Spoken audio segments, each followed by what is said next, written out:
दोस्तों नमस्कार। IAS academy में आपका हार्दिक स्वागत और अभिनंदन करते हैं। दोस्तों जो जीके की क्लास चल रही थी, इंडियन आर्मी जीके क्लास, जो आज वो तीसरी क्लास है, इंडियन आर्मी जीके क्लास। ठीक है दोस्तों, जो हमने 2 क्लास कंप्लीट की है उसके अंदर हमने क्वेश्चन किया, इसी में हम क्वेश्चन करेंगे। तो दोस्तों लगातार क्लास को करते रहना, आप कंटिन्यू क्लास को अटेंड करो।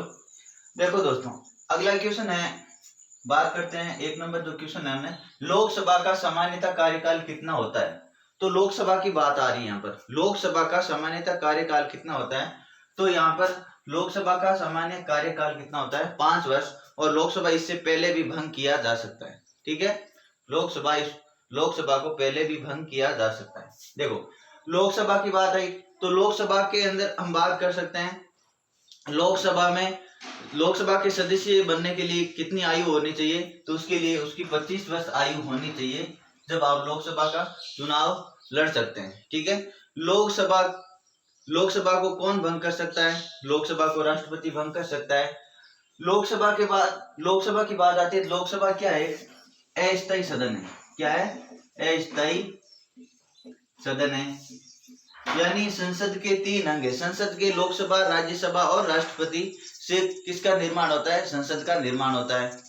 ठीक है दोस्तों, अगला क्वेश्चन देखो, उच्च न्यायालय का मुख्य न्यायाधीश की नियुक्ति कौन करता है। तो उच्च न्यायालय के मुख्य न्यायाधीश की नियुक्ति किसके द्वारा की जाती है, राष्ट्रपति के द्वारा की जाती है। किसके द्वारा की जाती है, यानी उच्च न्यायालय यानी राज्य की जो न्यायपालिका है उसका उल्लेख कहाँ मिलता है, संविधान का अनुच्छेद 214 से 237 तक राज्य न्यायपालिका का उल्लेख मिलता है। और यहाँ पर मुख्य जो उच्च न्यायालय का, हाई कोर्ट का मुख्य न्यायाधीश है, उसकी नियुक्ति जो की जाती है वो कहाँ की जाती है, अनुच्छेद 217 में की जाती है। कहाँ पर, अनुच्छेद 217 में इसकी नियुक्ति की जाती है। किसके द्वारा की जाती है, राष्ट्रपति के द्वारा की जाती है। ठीक है दोस्तों, अगला क्वेश्चन देखो, अगला क्वेश्चन है, राज्यसभा का सभापति कौन होता है। राज्यसभा का सभापति होता है, कौन होता है, राज्यसभा का सभापति उपराष्ट्रपति होता है। कौन होता है, राज्यसभा का सभापति कौन होता है, उपराष्ट्रपति होता है, उपराष्ट्रपति। अब राज्यसभा की यहाँ बात आ गई, राज्यसभा क्या है, स्थायी सदन है। क्या है, स्थायी सदन है, जिसके सदस्यों का कार्यकाल हमने पिछली क्लास में बात की थी, कितना होता है, 6 वर्ष होता है। ये स्थायी सदन है, इसको उच्च सदन भी कहते हैं। स्थायी सदन है ये, स्थायी सदन कौन सा है, स्थायी सदन है, इसको उच्च सदन भी कहते हैं। क्या कहते हैं, उच्च सदन भी कहते हैं। ठीक है दोस्तों, अगला क्वेश्चन देखो, अगला क्वेश्चन है, सारनाथ का शेर किसे समर्पित किया गया है। ये सारनाथ का जो शेर है वो किसको समर्पित किया गया है, ये अशोक को समर्पित किया गया है, यानी अशोक स्तंभ है, अशोक स्तंभ के नाम से जाना जाता है। और अशोक स्तंभ भारत का राष्ट्रीय प्रतीक है। क्या है, राष्ट्रीय प्रतीक है। ठीक है दोस्तों, ये बात आपको ध्यान रखना, भारत का राष्ट्रीय प्रतीक क्या है, हमने बात की थी, पीछे भी की थी, राष्ट्रीय गीत कौन सा है, राष्ट्रीय गान कौन सा है, राष्ट्रीय फल कौन सा है। तो इसमें हमें याद रखना है राष्ट्रीय प्रतीक क्या है, अशोक स्तंभ है। ठीक है, अगला क्वेश्चन है, दिल्ली भारत की राजधानी कब बनी थी। तो ये आपको ध्यान रखना है, दिल्ली भारत की राजधानी कब बनी थी। देखो दिल्ली भारत की सर्वप्रथम राजधानी बनी थी 1911 में, 12 दिसंबर 1911 में। जॉर्ज पंचम और रानी क्वीन का जो दरबार हुआ था उसमें दिल्ली को राजधानी के रूप में घोषणा की थी। ठीक है ना, 12 दिसंबर जॉर्ज पंचम और मेरी क्वीन रानी का जो दरबार हुआ था 1911 में, उस समय दिल्ली को राजधानी घोषणा की थी। और उससे पहले राजधानी कौन सी थी, उससे पहले कोलकाता हमारी राजधानी थी। ठीक है, और जो हमारी वर्तमान में जो दिल्ली राजधानी, इसका जो स्वाभाविक हुआ था 13 फरवरी 1911 को, 13 फरवरी 1931 में इसका जो ये भारत की राजधानी दिल्ली है ये बनी थी 13 फरवरी 1931 को। ठीक है दोस्तों, और ये भी ध्यान रखना 3 गोलमेज सम्मेलन हुए थे, 30, 31 और 32 के अंदर 3 गोलमेज सम्मेलन भी हुए थे। देखो अगला क्वेश्चन है, कौन सा ग्रह पृथ्वी के सबसे निकट स्थित है। तो कौन सा ग्रह सबसे निकट स्थित है, तो यहाँ पर कौन सा ग्रह, शुक्र ग्रह है। तो हमने पिछली क्लास में भी ग्रहों के बारे में हमने बात की थी, जो सबसे पहले सूर्य के बाद में जो ग्रह आता है वो कौन सा है, बुध, शुक्र के बाद में मंगल, शुक्र के बाद में पृथ्वी, मंगल, बृहस्पति, शनि, अरुण, वरुण। इस प्रकार हमने बात की थी।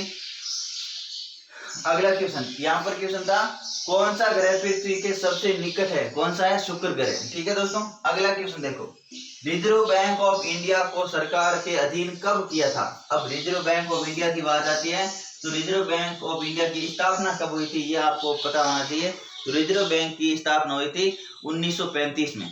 कब हुई थी, 1 अप्रैल 1935 को। कहां पर स्थापना हुई थी इसकी, 1 अप्रैल 1935 को कलकत्ता में इसकी स्थापना हुई थी। और ये सरकार के अधीन कब आ गई थी, सन 1949 को सरकार के अधीन आ गई थी। कौन सी बैंक, भारतीय रिजर्व बैंक।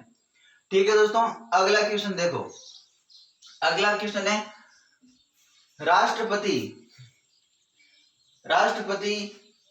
राष्ट्रपति किसे नियुक्त करता है। राष्ट्रपति के द्वारा जो नियुक्तियां की जाती है वो राष्ट्रपति के द्वारा कौन कौन सी नियुक्ति की जाती है उसके बारे में हम बात करते हैं। राष्ट्रपति के द्वारा देखो, प्रधानमंत्री की नियुक्ति की जाती है, राज्य के राज्यपालों की नियुक्ति की जाती है, न्यायाधीशों की नियुक्ति की जाती है। ठीक है दोस्तों, जैसे यूपीएससी के अध्यक्ष की नियुक्ति की जाती है, सदस्यों की नियुक्ति की जाती है। तो राष्ट्रपति के द्वारा बहुत सारी नियुक्तियां की जाती है। और जो केंद्र के अंदर जो भी आयोग है उन आयोगों के अध्यक्षों की नियुक्ति भी राष्ट्रपति के द्वारा की जाती है। ठीक है दोस्तों, अगला क्वेश्चन देखिए आप, अगला क्वेश्चन, राष्ट्र ध्वज को संविधान कब अपनाया था। राष्ट्र ध्वज को 22 जुलाई 1947 को, 22 जुलाई 1947 को राष्ट्र ध्वज को अपनाया था संविधान के द्वारा, संविधान सभा के द्वारा। ठीक है दोस्तों, इसके बारे में अगला क्वेश्चन है, राष्ट्रीय गान को कब अपनाया था। राष्ट्रीय गान को 24 जनवरी 1950 को, जो संविधान सभा की अंतिम बैठक थी 24 जनवरी 1950 को राष्ट्रीय गान को अपनाया था। और यह संविधान सभा की अंतिम बैठक थी, इसी दिन राष्ट्रपति की नियुक्ति भी हुई थी। ठीक है दोस्तों, अगला क्वेश्चन देखो, अगला क्वेश्चन है नेशनल डिफेंस कॉलेज कहां पर है। नेशनल डिफेंस कॉलेज देहरादून में। कहां पर है, देहरादून में। अगला क्वेश्चन है देखो, सबसे पहले एशियाई खेल कहाँ आयोजित हुए थे। तो सबसे पहले एशियाई खेल कहाँ आयोजित हुए थे, भारत के अंदर हुए थे। अगला क्वेश्चन देखो दोस्तों, अगला क्वेश्चन है गौतम बुद्ध अपना पहला उपदेश, धर्मोपदेश कहां पर दिया था। तो पहला धर्मोपदेश कहां पर दिया था, यह आपको पता होना चाहिए, सारनाथ में दिया था। किसने, गौतम बुद्ध ने। ठीक है दोस्तों, अगला क्वेश्चन है केंद्र शासित प्रदेशों का नाम नहीं। क्वेश्चन ऐसा था, ये पूछा हुआ क्वेश्चन है आर्मी के अंदर, केंद्र शासित प्रदेशों का नाम नहीं है। तो केंद्र शासित प्रदेशों का नाम नहीं है तो आपको केंद्र शासित प्रदेशों का नाम याद होना चाहिए। वर्तमान में कितने केंद्र शासित प्रदेश हैं, वर्तमान के अंदर 8 केंद्र शासित प्रदेश हैं।